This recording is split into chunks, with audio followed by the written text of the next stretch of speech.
En Milenio vuelve a ser Jorge Cepeda Patterson el que critica lo que está pasando con López. Y fíjense, es una columna bien interesante. El título pues ya dice bastante: la urgente necesidad de una crítica desde la izquierda a López Obrador. Este es el título de su columna.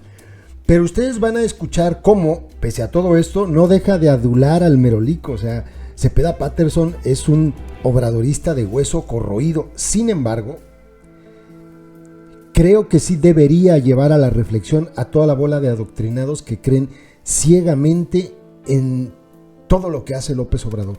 Todo, o sea, estos señores son capaces de querer llevarlo a los altares.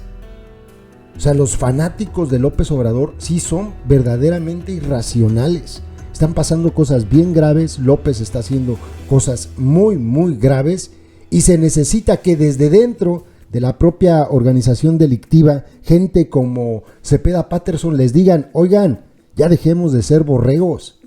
Escuchen con qué amor le hace la crítica dura a López. Escuchen, es muy interesante. Dice él, se asume de izquierda.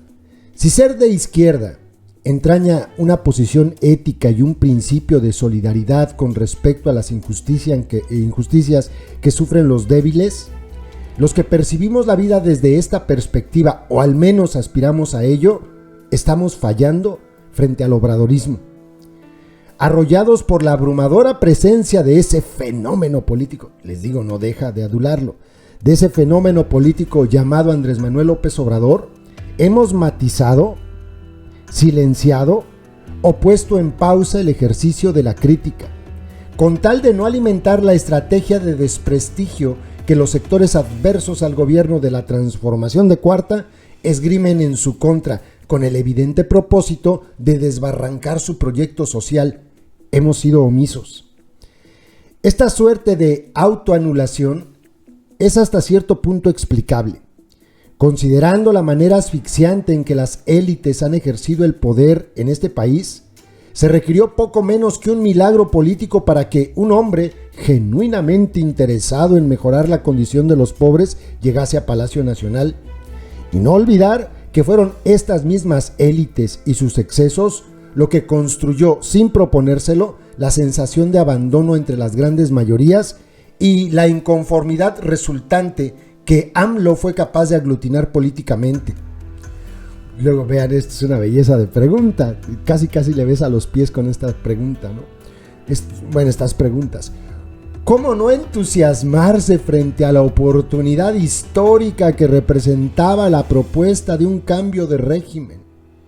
¿Cómo quedarse indiferente ante el discurso el día de la victoria o el de la toma de posesión que convocaba a los mexicanos, por el bien de todos, a mirar por fin en beneficio de los más necesitados? O sea, todo su amor declarado a López en algunas preguntas. Lo que no sabíamos es la factura que había que asumir en aras de esa bandera.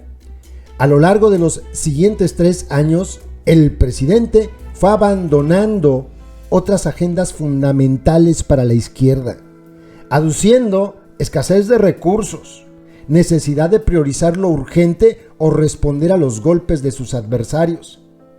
Primero, un relativo desinterés por los temas del feminismo, los derechos humanos, discapacitados, temas de género, de medio ambiente, de transparencia, de ciencia y cultura.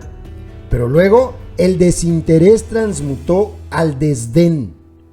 Y cuando la oposición detectó molestia en estas comunidades y lo utilizó políticamente en su contra, el desdén se convirtió en hostilidad.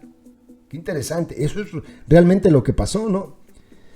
Lo sorprendente es que se trataba de temas que habían formado parte de su programa de trabajo cuando fungió como jefe de gobierno de la Ciudad de México. ¿Cómo y por qué tales reivindicaciones normalmente asociadas a la izquierda se convirtieron en las banderas de la derecha? Sería motivo de un análisis detallado. Pero el hecho es que este absurdo realineamiento de agendas deja a las corrientes progresistas desarmadas ante otras injusticias ignoradas. O peor aún, intentar exhibirlas. Ay, se movió la página. intentar exhibirlas nos condena a hacer el caldo gordo a grupos conservadores, algunos de ellos francamente impresentables. Sí le entendieron lo que dice, ¿verdad? Es que luego, como el analfabetismo funcional está muy ligado al aplauso fácil, a Morena no le entienden. Quiere decir Jorge Cepeda Patterson que existen los niños con cáncer, existen los papás que están peleando porque les den el medicamento a sus niños, que es legítimo, que están en su derecho, que es de muy mala leche haberles quitado los medicamentos. Y dice que de esto se aprovecharon, por ejemplo, los panuchos para utilizar a estas familias como bandera política. Y dice Cepeda Patterson en esta frase que exhibir a las familias, a los niños, como mentirosos, como lo hizo Gatell. El mismo López-Gatell hizo eso. Decir que eran unos cuantos que siempre eran los mismos y que traían una agenda y que a lo mejor estaban pagados por alguien. Exhibirlos así, de verdad, como dice Cepeda Patterson, es francamente impresentable. Porque la realidad ahí está, La realidad es que sí existen. Y luego la hostilidad con la que López los trata y el aplauso de las focas exhibiendo y denostando a estas familias es verdaderamente, yo creo que se queda corto con decir impresentable, es muy mezquino. Continúo. Es comprensible el llamado del presidente a tomar partido en momentos en que está en franca disputa un proyecto de país.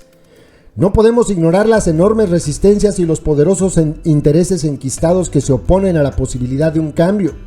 Pero la respuesta a ese llamado no puede ser incondicional o exigir una obediencia ciega a las decisiones de un líder, por más que se trate de un político fuera de serie, dice, por donde se le mire.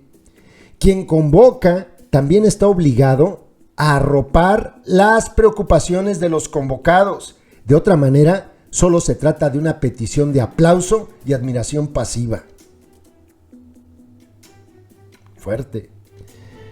La renuncia a la crítica no solo daña a la izquierda, que se automutila al renunciar a la protección de otras víctimas, sino también daña al propio López Obradorismo. Prestarse a una situación en la que todo gire en torno a la voluntad de una persona es reducir un proyecto social de muchos, una esperanza de todos, a las fobias y filias de un solo hombre. Caudillismo, ¿no? ¿Cómo quedar callado frente a la entrega de áreas completas de la administración pública a las Fuerzas Armadas con el argumento de que son más eficaces que los civiles?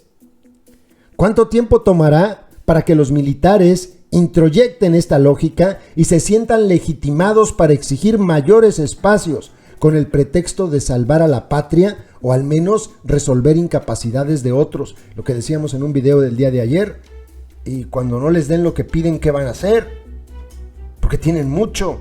Y luego, bueno, es interesante porque la gente dice, ay, está bien que les den mucho dinero. ¿De verdad no entienden lo que es la militarización? No es darle dinero al ejército lo único que está haciendo para que compre armamento y todo. No. Los está sembrando en todas las instituciones del país. Eso es peligrosísimo. Eso no ocurre en los países que se dicen democráticos. No está Dinamarca así, No está Noruega así. No está Alemania militarizada. No está Japón militarizado. No están así los países democráticos. Bueno, de la llamada democracia, de arriba. No hay manera de justificar, dice, en el ADN de los sectores progresistas de cualquier lugar del mundo, hay una arraigada desconfianza a la idea de que los soldados participen en la política. No hay manera de justificar el paso que López está dando en esa dirección con el argumento de que, de otra manera, no terminará a tiempo sus obras públicas seminales. El hecho de que el presidente goce de amplios márgenes de aprobación que rondan entre 60 y 70% según la fuente, me parece que ha sido malinterpretado por los dos grandes protagonistas de la disputa política. La oposición asume que se trata de algo incomprensible, que es resultado de la manipulación y la ignorancia y que basta con exhibir las fallas del gran seductor para que todo se caiga como un castillo de naipes. Se resisten a entender que López es la expresión de una inconformidad masiva y no al revés. Por su parte, López asume que los márgenes de aprobación constituyen un espaldarazo incondicional a su persona, lo cual se traduce en una patente de corso que legitima absolutamente todo lo que conciba. Eso está pasando. Tendríamos que reivindicar al interior, en las franjas del López Obradorismo, la diversidad de los muchos agravios pendientes. Defender la facultad de autocrítica, porque de otra manera el movimiento renuncia a mejorarse a sí mismo.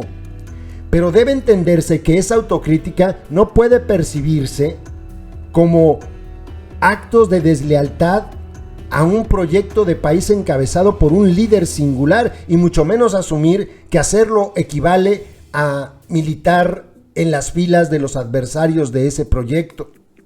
López ha tenido la oportunidad histórica, por méritos propios, de encabezar un enorme esfuerzo que abreva de muchas y diversas luchas y de largos procesos históricos que no se agotan en una sola voluntad ni se reducen a los límites y alcances de una persona.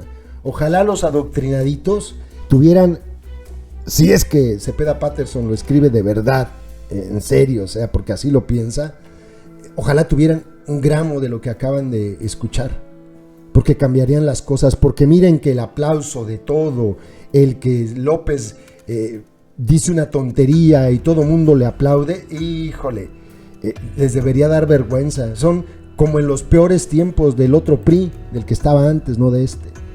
Así era, exactamente igual. Probablemente muchos son tan jóvenes que ni siquiera recuerdan cómo gobernaban las ratas del PRI. A lo mejor ni siquiera se acuerdan cómo gobernaba la rata de Fox, porque estaba en la misma situación, ¿eh? Cuando el delincuente Fox llegó al poder, tenía tanta popularidad como tiene López ahora. Y hablar con los aplaudidores de Fox era, híjole, casi tan peligroso como hablar con un fanático de la secta.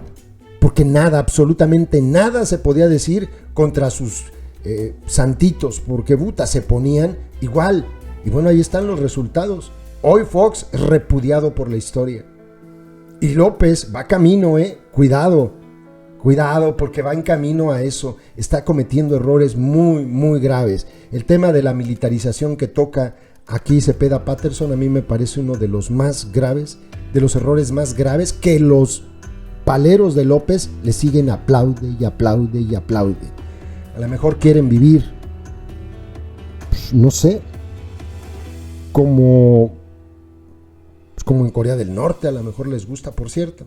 Estoy preparándoles unos audios, a ver si lo puedo subir hoy o mañana, de cómo está la situación en Cuba. Es bastante triste, ya platicaremos de eso. Pero bueno, ahí les dejo el video. Saludos a todos, compas.